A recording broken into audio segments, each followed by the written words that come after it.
Hi, I'm Dr. Joseph Camo, Associate Professor of Sociology at Georgia Southwestern State University. When we see a crowd in a stadium or a meme suddenly takes over our social media feed, it's easy to dismiss it as noise. But in sociology, we look at these as forms of collective behavior. Early sociologists like Robert Park argue that these moments of social unrest are actually the starting point for new social orders. Park didn't see a crowd as a mindless mob, he saw it as a social ferment, a period where the old rules of society aren't working anymore, and people are spontaneously searching for a new way to relate to one another. To understand Park's work today, we have to distinguish between two types of collectives. First, there's the crowd. This is the physical gathering, people in the same place at the same time reacting to the same event. But then we have the mass. A mass is a group of people who are reacting to the same stimulus, but they are physically separated. In Park's time, this might have been people reading the same newspaper.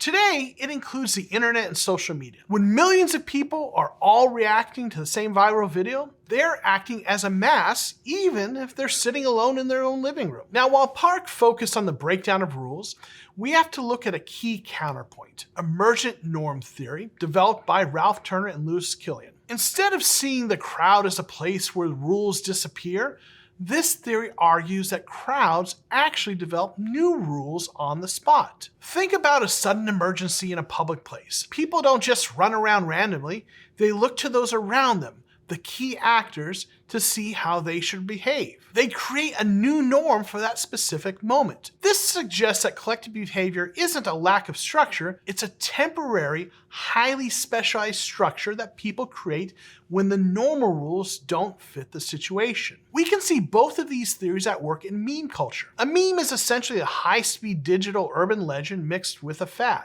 Just like the urban legends of the past, memes reflect our shared cultural ferment. But they also follow emergent norms theory. When a new meme format starts, there are no official instructions on how to use it.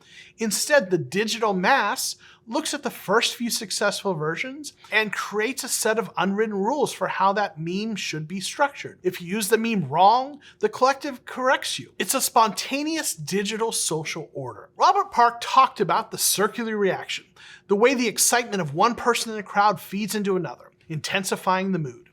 In our digital world, the algorithm acts as a circular reaction.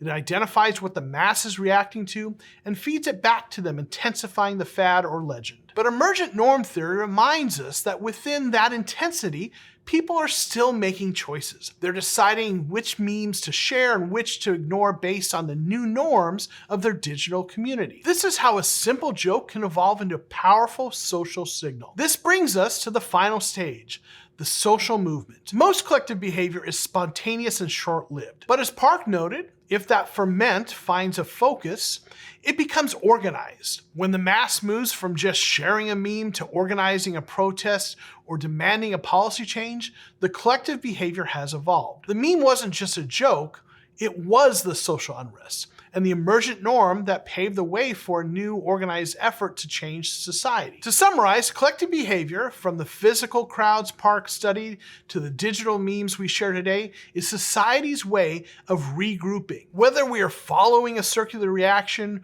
or building new emergent norms, these behaviors are the sparks that often lead to long-term social change. I hope this video helped you understand collective behavior. If it did, please be sure to click like and subscribe to the Sociology Professor. Thanks for watching.